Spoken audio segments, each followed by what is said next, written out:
Thank you for tuning in to VNA News. You're watching the bulletins. Coming up next, we have your top stories. Vietnamese leaders meet New Zealand Prime Minister John Key.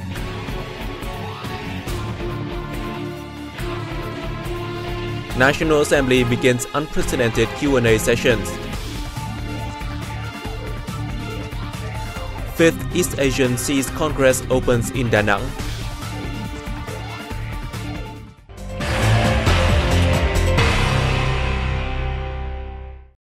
Let's begin our bulletin with a continued coverage of the visit to Vietnam by New Zealand Prime Minister John Key.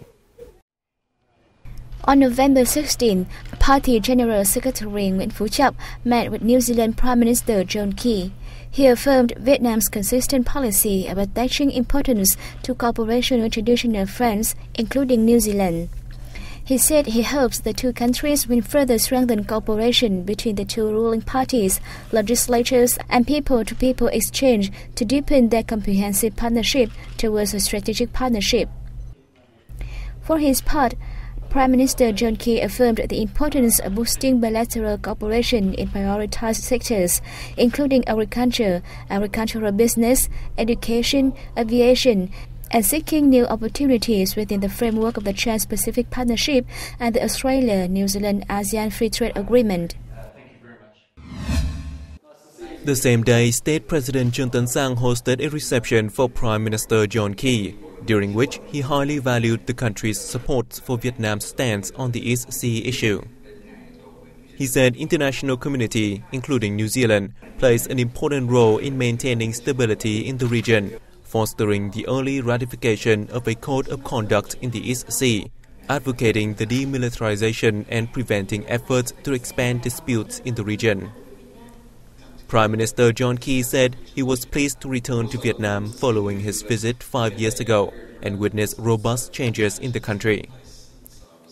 He said he believes the Trans-Pacific Partnership Agreement will open up opportunities for both countries, developing the Vietnam-New Zealand Comprehensive Partnership towards a strategic partnership.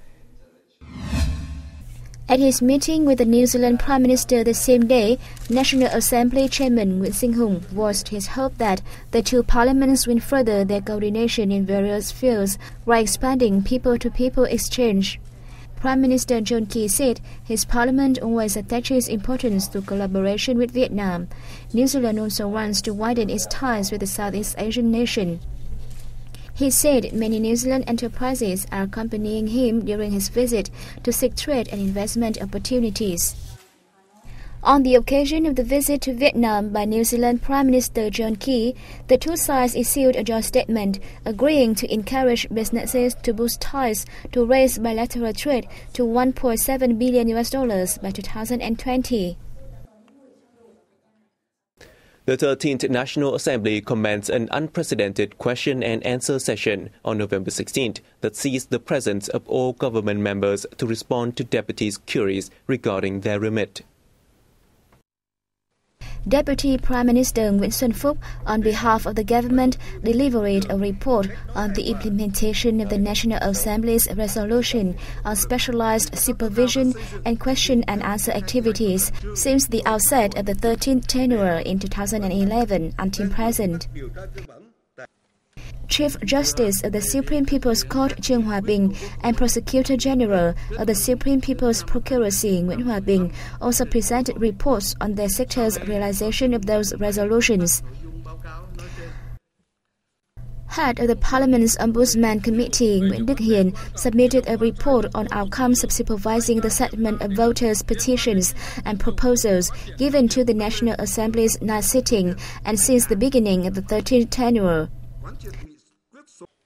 After hearing the reports, deputies discussed and raised questions on the implementation of the National Assembly resolutions on supervision of thematic issues and Q&A activities since the beginning of the 13th tenure.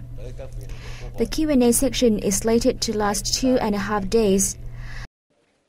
The Prime Minister will have 75 minutes to answer queries on the last day of the section on November 18th morning.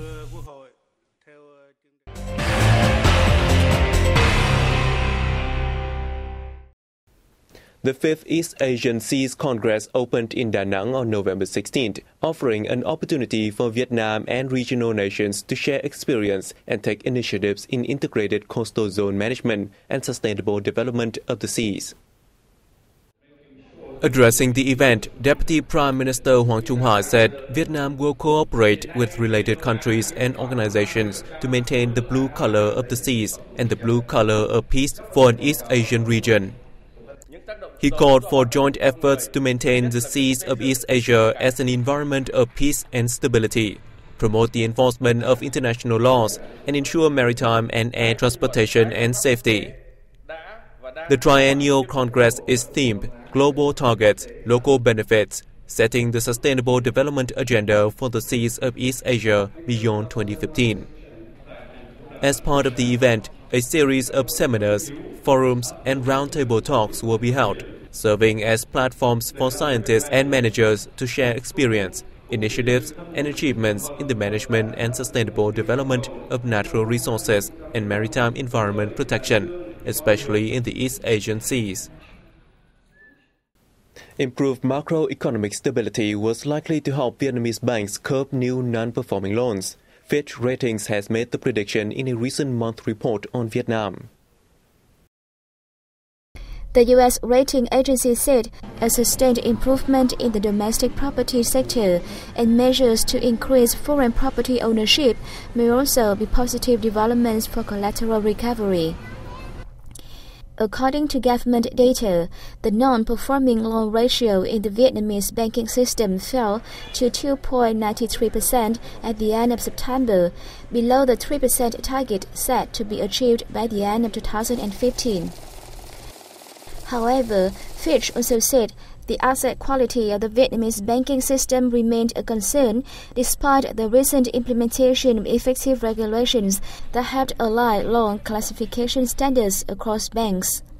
Since April 2015, Vietnamese banks are required to classify loan quality according to the lowest rating assigned to each borrower by creditors, as collated by the State Bank of Vietnam's Credit Information Center.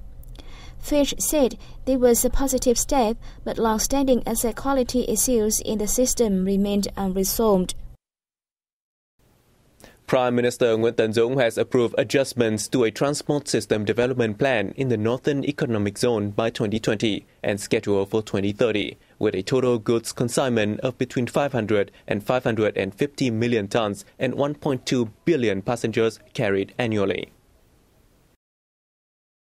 The announcement included a target to reach annual growth of 10 and 11% for the whole transport sector in the region. Between 115 and 116 million tons of goods are expected to be transported through seaports in the north, according to the plan. Public transportation is expected to grow between 20 to 25% in Hanoi and 5 to 10% in Hải Phòng. The adjusted plan also set a target to complete the upgrade of the North-South railway system and those through the capital city of Hanoi. The railway system plan aimed to connect with seaports, mining zones, key economic industrial parks, and tourism areas in the north.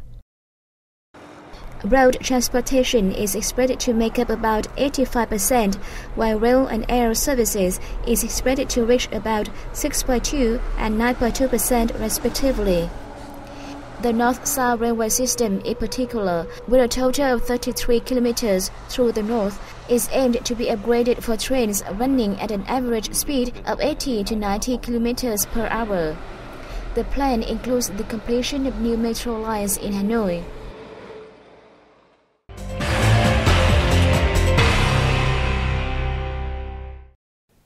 More than 300 Vietnamese students have joined an exchange program with representatives from several leading companies of Japan, with the aim of seeking for job opportunities. Attending the Quest Career 2015, the students, who are from many universities based in Hanoi, were provided with useful information on the 4 Japanese enterprises and their future plans. They subsequently discussed in groups ways to sketch out and present their own projects to Japanese companies. Those with the best project will be awarded an internship in Japan, slated for February next year.